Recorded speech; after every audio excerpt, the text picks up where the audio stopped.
Servus, Glück auf und herzlich willkommen. Ja, eventuell zu einer kleinen neuen Rubrik hier auf dem Channel und zwar meineaufstellung.de. Super Seite, könnt ihr eure eigenen Aufstellungen kreieren. Und ich möchte einfach mal vorstellen, einmal wie ich die Bayern erwarte gegen Hertha am kommenden Sonntag und wie ich aufstellen würde, wenn ich irgendwas zu sagen hätte, weil man kann ja im Nachhinein immer leicht klug scheißen und diesmal klug scheißen wir schon mal im Vorgang. Ich denke, wir gucken uns erstmal an, wie wir sehr wahrscheinlich mit welchem Personal wir auflaufen werden. Ich denke, im Sommer wird auflaufen. Also ich zeige euch jetzt erstmal, wie ich denke, wie Tuchel das Ganze aufstellen wird. Ja, ich denke, es ist ohne Frage, dass der Licht spielen wird. Ich denke oder hoffe, es ist ohne Frage, dass ein Pavard spielen wird in der Defensive. Ich denke auch, dass ein Cancelo in der Defensive spielen wird. Jetzt ist die Frage, spielen wir wieder mit einer Dreierkette wie gegen Mainz, was mir persönlich ganz gut gefallen hat in der ersten Halbzeit. Warum wir ausgerechnet die Dreierkette da gespielt haben, wo Pavard nicht da war, I don't know, weiß ich nicht, habe ich nicht gefühlt. Ich denke, wir werden diesmal mit einer Viererkette spielen. Ich denke, der Tuchel wird eine Viererkette aufstellen und ich denke, er wird die Standard-Viererkette aufstellen, die wahrscheinlich so aussehen wird. Schön wäre es, wenn wir mit einer Viererkette spielen, wenn er einen Upa rausnehmen würde, ein Pavard dahin und Mazraoui auf rechts. Wow, ich kann sogar Pfeile ziehen, geil. Und Mazraoui auf rechts stellen würde. Das wäre schon mal eine Sache, die ich fühlen würde, aber da kommen wir drauf zu, wenn ich euch meine Aufstellung vorstelle. Ich denke, wir brauchen nicht lange rumeiern. Es werden Kimmich und Goretzka spielen. In welcher... stell sie mal nebeneinander, wo sie nebeneinander spielen. Gegen Mainz waren Goretzka eher so und Kimmich so. Ganz wild, keine Ahnung. Ich denke, wir werden wieder unser Traumduo erleben. Da brauchen wir uns nichts vormachen. Ich denke, es wird ein Mané spielen, allein schon, weil er das einzige Tor gemacht hat gegen Mainz und ja, ist ja gerade auch ein bisschen vorbildlich unterwegs und legt eine Extraschicht ein, wo alle anderen irgendwie Pause machen. Wäre also fahrlässig, ihn nicht so aufzustellen. Die Frage ist jetzt, ob ein Choupo fit ist oder nicht. Ich denke, wenn Choupo fit ist, wird er einen Choupo aufstellen. Wenn er nicht fit ist, wird er vielleicht einen Mané aufstellen. Ich denke, er wird auch einen Müller aufstellen. Trotz seiner erbärmlich schlechten Leistung, gehe ich fest von aus. Und ich denke, er wird einen Musiala aufstellen. Sehr wahrscheinlich werden wir so anfangen. Könnte ich mir vorstellen, alles andere würde mich überraschen, würde mich natürlich freuen, aber es würde mich überraschen. Wenn Choupo nicht fit ist, kann ich ihn jetzt hier rauslöschen einzeln.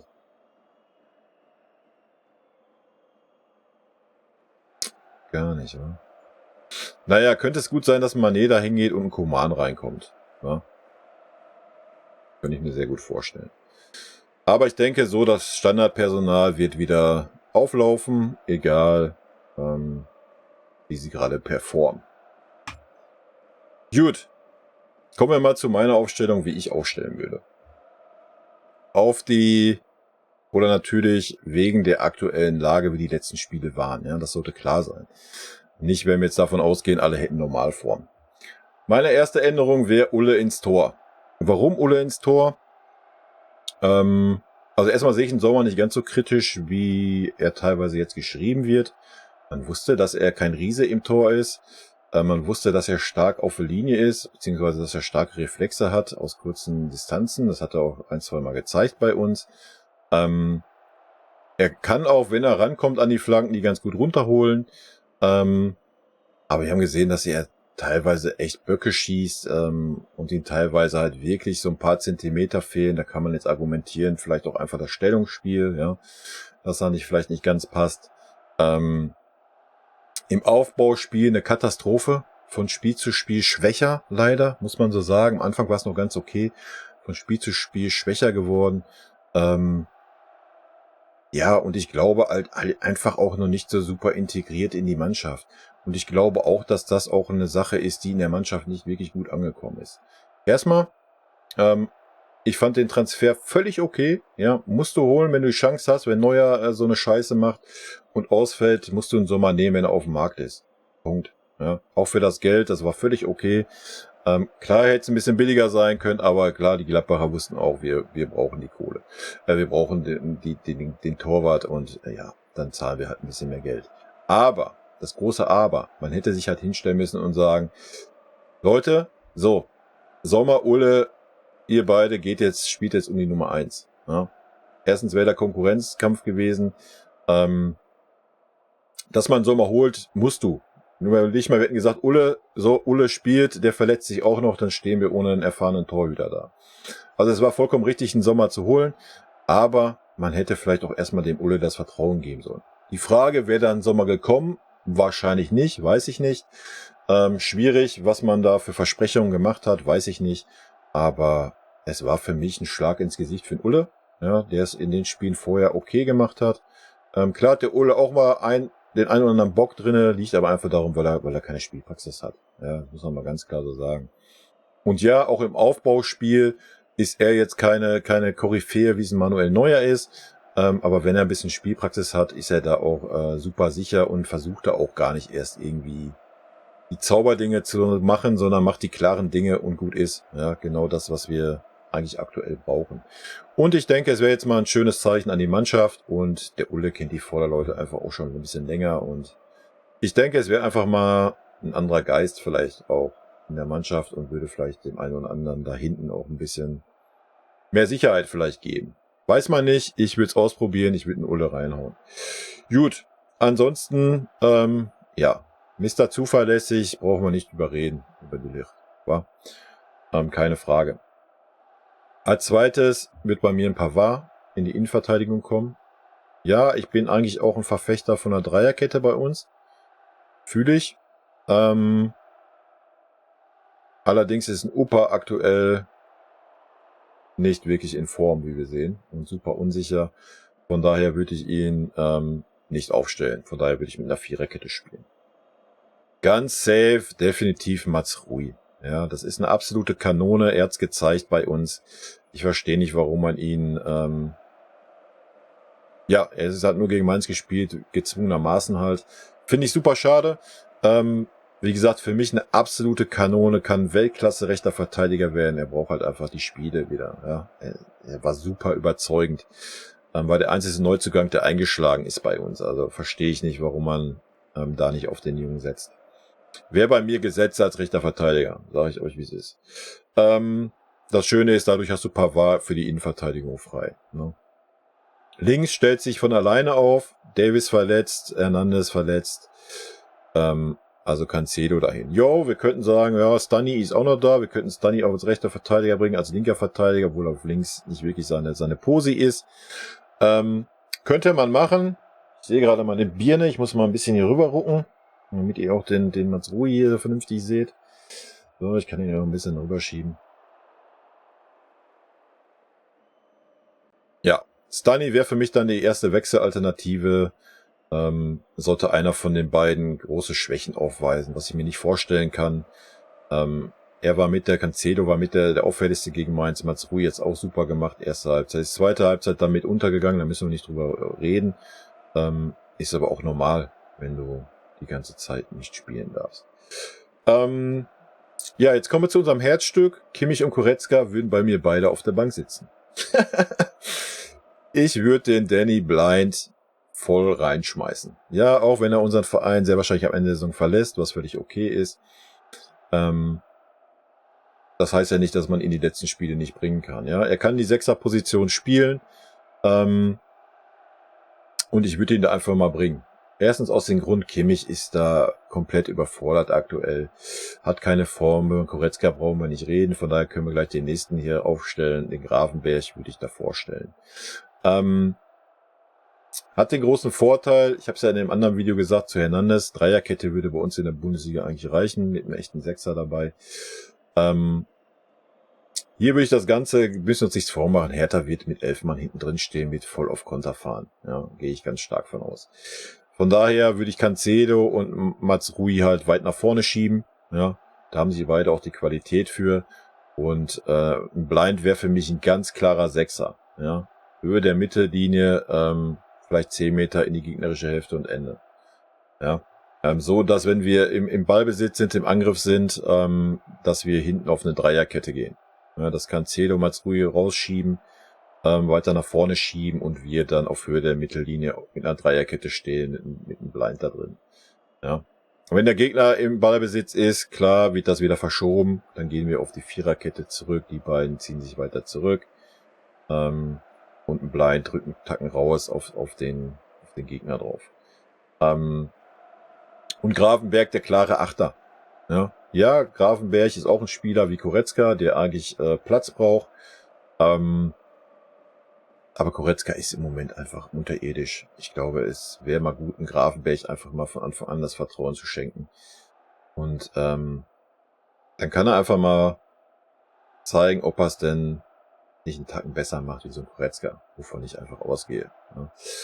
Ja. Und es wäre mal interessant zu sehen, wie sich so ein Grafenberg verhält. Gut, dann würde ich ganz klar den Mané bringen, auch auf der linken Seite, also halblinks. Wie gesagt, Taktik wäre für mich persönlich, die Außenverteidiger schieben extrem hoch. Ich sehe Mané nicht als klassischen Flügelstürmer hier sehr weit außen wie ein King oder sowas. Er ist schon mehr so die Halbposition und von daher schieben Cancelo dann hoch. Ja. Und wie gesagt, wir gehen dann hinten mit dem Blind in die Dreierkette über. Im eigenen Ballbesitz, im Aufbau. Und die beiden Außenverteidiger schieben hoch. Ansonsten natürlich Musiala. Musiala würde bei mir immer spielen. Ja, das wäre der neue Müller. Er würde immer spielen. Und immer auf der 10. Und warum den Blind? Eben auch, damit Musiala mal die kreative Freiheit auf der 10er-Position hat. Ja.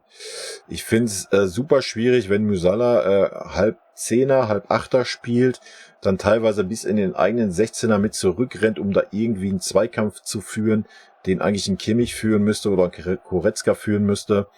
Der Junge reibt sich da auf und ja, da muss man sich nicht wundern, wenn dann vorne die letzte Durchschlagskraft oder die letzte Konzentration fehlt. Habt ihr schon mal einen Messi, einen Ronaldo oder sonst irgendwie einen starken Kreativen, der seine Stärken ganz kleine Offensive hat, eigenen 16er rumgrätschen sehen? Völliger Schwachsinn, ja. Ist natürlich dem geschuldet, dass wir keinen wirklichen Sechser haben, ja, dass alle irgendwie auch da rumrennen, wie sie gerade wollen. Auch geschuldet, dass ein Musiala auf die 8 aufgestellt wird, das völliger Schwachsinn ist. Und wenn man einen richtigen Sechser hat, einen defensiv denkenden Sechser, ja, da muss der Achter auch nicht jedes Mal wie so ein Berserker mit nach hinten arbeiten. Ja. Natürlich gehört der Achter von Box zu Box, das macht ein Grafenberg. Das wäre gar nicht das Problem, aber der Zehner wäre mal befreit. Ja. Der Zehner könnte mal, na klar, wir reden jetzt nicht, dass er vorne stehen bleiben soll, versteht das nicht falsch. Ich hoffe, ihr versteht, wie ich das meine, dass der Zehner einfach mal ein bisschen weniger Defensivaufgaben hat und sich mal auf die Offensive konzentrieren kann und darauf fokussiert ist. Ja. Deswegen würde ich mit einem defensiven Sechser da arbeiten. Ja, man könnte jetzt sagen, man könnte auch einen Kimmich für einen Grafenberg aufstellen, aber ganz ehrlich, den Kimmich braucht einfach mal einen Denkzettel. Ja, Punkt. Die Leistung die letzten Wochen. Sollte ein Grafenberg irgendwie nicht funktionieren, kannst du ihn nach 60 Minuten oder zur Halbzeit, wenn er gar nicht funktionieren sollte, was ich nicht glaube, könntest du ihn immer noch für einen Kimmich austauschen. Ne? Müller wird für mich auch nicht spielen. Müller unterirdisch schlecht. Die Frage ist, ob Schuppo fit ist. I don't know, wäre mir am Ende des Tages egal. Bei mir wird ein Tell reingeworfen werden. Ja. Werden wir nicht erleben, brauchen wir uns nichts vormachen, hat der Tuchel auch klar in der Pressekonferenz gesagt. Für mich wird ein Tell spielen. Für mich wird ein Tell aber auch schon seitdem spielen, seit ein Choupo-Moting verletzt ist. Ja, da gibt's keine zwei Meinungen. Und für mich wäre auch jedes Mal ein Tell reingekommen, wenn der Choupo nach 60 Minuten platt gewesen wäre, was ja oft genug war. Aber nein, dann wurde ja da ein Gnabry hingeordert und Mané, Müller, alle die Position gar nicht vernünftig auskleiden können, wo man sie ihre Stärken beraubt. Ja, ich würde den Jungen einfach reinwerfen. Der ist 17 Jahre, der ist unbekümmert. Was haben wir zu verlieren? Ja, nix. Sollte er gar nicht funktionieren, Choupo ist fit, kannst du zur Halbzeit immer noch reagieren. Kannst uns auch Mané dahinstellen, aber ich würde den Jungen einfach mal die Chance geben. Ja, dass er sich einfach mal ein bisschen zeigen kann. Ja, super traurig, dass das nicht der Fall ist. So, jetzt hätten wir noch die rechte Bahn.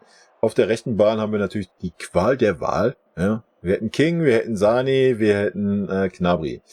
Für mich wird der King anfangen. Gnabry würde ich auf die Tribüne setzen. Den würde ich gar nicht erst mit in den Kader aufnehmen. Und für mich wäre ein Sané oder auch ein Ibrahimovic die erste Alternative. Wenn King oder auch Mané nicht wirklich funktionieren sollten, haben wir noch einen Sané und einen Ibrahimovic als Alternative. Ja, auch der Ibrahimovic hat schon ein paar Kurzeinsätze gehabt. Auch da, gibt den Jungen doch einfach mal die Chance. Wenn ich in so Spielen wie gegen Hoffenheim oder wie gegen Hertha zu Hause, wann dann? Wofür sind die Jungs im Kader? Nur um das Training aufzufüllen oder was? Das wäre meine Aufstellung fürs Wochenende. Ja. Werden wir so leider nicht erleben. Werden wir nicht erleben. Brauchen wir uns nichts vormachen. Ich wollte gerade überlegen, was ich sage, was ich tun würde, wenn es so wäre. Okay, Leute, sollte die Aufstellung so sein am Samstag, lasse ich meine Haare auf dem Kopf 3 Monate wachsen. So, ich rasiere meine Haare auf dem Kopf nämlich einmal die Woche. Dann lasse ich es mal 3 Monate wachsen. Wenn die Aufstellung so sein sollte, was sie nicht sein wird. Aber das wäre meine Aufstellung. Ne? Ja, Leute, das ist die eventuell neue Rubrik. Das kommt drauf an, wie es bei euch ankommt. Ist natürlich jetzt ein bisschen interessant, wo es generell so ein bisschen, wo die Leistung nicht so klar ist und wo wir halt auch wieder Spieler haben, die nicht so in Form sind. Ja, ansonsten stellt sich die Mannschaft halt teilweise schon von selbst auf, obwohl ich gerade auch diese Saison echt viel, viel mehr rotiert hätte. Ja, wir haben halt gar nicht rotiert, was völliger Schwachsinn ist. Ja. Wir haben so einen guten Kader gehabt und wir hätten die Jungs alle so gut bei Laune halten können und ich denke nicht, dass ein Gravenberch oder Mats Rui oder sonst wer sich da groß aufregen würde, wenn sie jedes Spiel 60 Minuten spielen oder jedes zweite Spiel 60 Minuten, ja, und das andere Spiel 30 Minuten oder halt komplett raus. Aber komplett raus halte ich gar nichts so von. Aber wenn man zum Beispiel mit Pavard und Mats Rui nimmt auf einer Position oder auch ein Stani und Mats Rui, klar kannst du dann auf Trainingsleistung gucken. Ja? Und wenn beide gleichwertig sind, dann wechselst du so ein bisschen ab, lässt den einmal 60 Minuten in dem Spiel spielen, wo er vielleicht auch mehr die Stärken hat. Ein Stani ist halt einen Tacken defensiver, zum Beispiel wie Mats Rui, und so weiter und so fort. Das haben wir alles gar nicht genutzt, diese Saison. Gar nicht. Ja, wir haben den Jungs gar keine Chancen gegeben. Irgendwann war dann Mats Rui, bumm, hat dann gespielt, dann war ein Stani komplett weg, dann war ein Pavard komplett weg. Warum? Ja, warum macht man das? Ja, wir haben gesehen, dass Rotation funktioniert unterm Ottmar und wir haben dieses Jahr so einen starken Kader. Wirklich, ja. Aber nochmal, wenn da kein Leistungsprinzip herrscht und die Hälfte des Kaders komplett unzufrieden ist, weil die nicht zum Zug kommen und die spielen, keine Leistung bringen, ja, da muss man sich nicht wundern, dass wir jetzt an dem Punkt sind, wo wir sind. Ja. Und von daher gilt es da jetzt, aus meiner Sicht, muss der Tuchel da jetzt komplett knallhart gegenarbeiten. Und das würde er mit so einer Aufstellung tun. Ja, über Coman kann man streiten, wenn der Sané jetzt gerade im Training Tacken besser wäre wie ein Coman, stell den Sané auf. Aber ich denke, über diese Achse würde ich hier nicht diskutieren wollen. Ne? Weil die Jungs brauchen einfach mal die Chancen jetzt. Und Kimmich und Goretzka haben es die letzten Wochen versiebt, genauso wie ein Müller. Ja, und ich denke, das würde den Jungs auch mal nicht gut tun, wenn man denen mal ein Statement gibt und sagt, jo, ihr guckt jetzt erstmal zu. Ja? Und wenn nicht in einem Heimspiel gegen Hertha, wann dann? Ja? Wir werden es nicht erleben, es wird wieder Kimmich und Goretzka auflaufen. Vielleicht bleibt ein Goretzka draußen und Musiala wird auf die 8 geschoben. Das könnte ich mir auch noch vorstellen, weil der Tuchel macht ja eher das, was der Nagelsmann gemacht hat. Das wäre vielleicht auch noch eine Alternative, aber wir werden auf jeden Fall keinen Tell sehen in der Startformation. Wir werden keinen Gravenberch sehen. Ob wir Mats Rui sehen, ich glaube es persönlich auch nicht. Ich glaube, er wird am Opa festhalten und wird ein Pavard auf die rechte Verteidigerposition stellen. Und wir werden natürlich auch kein Ulle im Tor sehen. Das wird auch im Sommer wieder auflaufen. Ja, aber das ist meine Meinung.